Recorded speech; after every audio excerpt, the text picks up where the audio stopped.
ఇది జీవో 2022లో అంటే YSR CP government లో ఉండేటప్పుడు ఈ జియో ఇష్యూ చేశారు. అయితే విషయం ఏమైందంటే కరెక్ట్ గా 15 డేస్ బ్యాక్ 20 డేస్ బ్యాక్ మాకు అన్ని కలిపి ఒకే పోర్టల్లో అంటే సింగిల్ విండో విధానం తీసుకొచ్చి ఆ సింగిల్ విండో విధానంలోని ఇప్పుడు మన electrical department permission, R&B permission, panchayat municipality permission, police permission, electricity permission, ఈ 5 పర్మిషన్స్ డెఫినెట్ గా మనకి వినాయక మండపం పెట్టాలంటే ఉండాలి. ఇంతకు ముందు ఏం చేసేవారంటే ఒక్కొక్కరు ఒక్కొక్క దగ్గరికి వెళ్లి పర్మిషన్ తీసుకునేవారు. మేము అలా కాకుండా ఒక జాయింట్ ఇన్స్పెక్షన్ పెట్టి ఒక జాయింట్ సింగిల్ విండో విధానం పెట్టాం.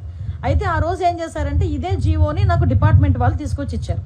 ఇస్తే నేను యాస్ట్రీస్ గా ఈ జీవోలో ఏదైతే ఉందో మేము దాన్ని చెప్పడం జరిగింది. అయితే ఈ విషయం తెలుసుకున్న వెంటనే గౌరవ సీఎం గారికి విజ్ఞప్తులు వచ్చినాయి. గౌరవ సీఎం గారు కూడా దీని విషయం మీద మమ్మల్ని అడిగిన వెంటనే సార్ ఇలా జరిగింది, ఇలా జీవో ఉంది అంటే ఇమ్మీడియట్ గా ఆపండి, ఎవరు కూడా రూపాయి కూడా కలెక్ట్ చేయొద్దు. ఎస్పెషల్లీ ప్రతి సౌండ్ సిస్టమ్ కి మనకి ఏదైనా మనం సౌండ్ సిస్టమ్ పెట్టామంటే దానికి పర్టికులర్ గా మైక్ కి పర్మిషన్ తీసుకోవడానికి 100 రూపాయలు తీసుకుంటారు డిపార్ట్మెంట్ వాళ్ళు కూడా. అది కూడా తీసుకోవద్దు వినాయక చవితులకి అని చెప్పి చాలా క్లియర్ గా 10 రోజుల క్రితమే ఈ విషయం చెప్పడం జరిగింది. ఎవ్వరు దగ్గర ఎక్కడ కూడా ఎటువంటి ఫీజెస్ కూడా కలెక్ట్ చేయట్లేదు, ఎటువంటి చలనాలు కూడా కలెక్ట్ చేయట్లేదు. ఏదైతే వినాయక చవితి అదే విధంగా దుర్గా నవరాత్రి ఉత్సవాలు మన రాష్ట్రంలోనే కాదు మన దేశంలో చాలా ప్రెస్టేజియస్ గా చాలా భక్తి శ్రద్ధలతో చేసే భక్తులు ఎవరైతే ఉన్నారో వాళ్ళెవరు కూడా ఇబ్బంది పడకూడదనే 10 రోజుల క్రితమే గౌరవ సీఎం గారు అందరికీ కూడా ఇన్స్ట్రక్షన్స్ ఇవ్వడం జరిగింది. ఈ రోజుకి కూడా కనీసం మైక్ పర్మిషన్ కి కూడా మేము ఎవరం కూడా డబ్బులు తీసుకోవట్లేదు. ఇది క్లియర్. దీనికి నేను 20 రోజుల క్రితం మాట్లాడిన మాటలను తీసుకొచ్చి వైఎస్ఆర్సీపీ వాళ్ళు ఏమీ లేదు అన్నట్టుగా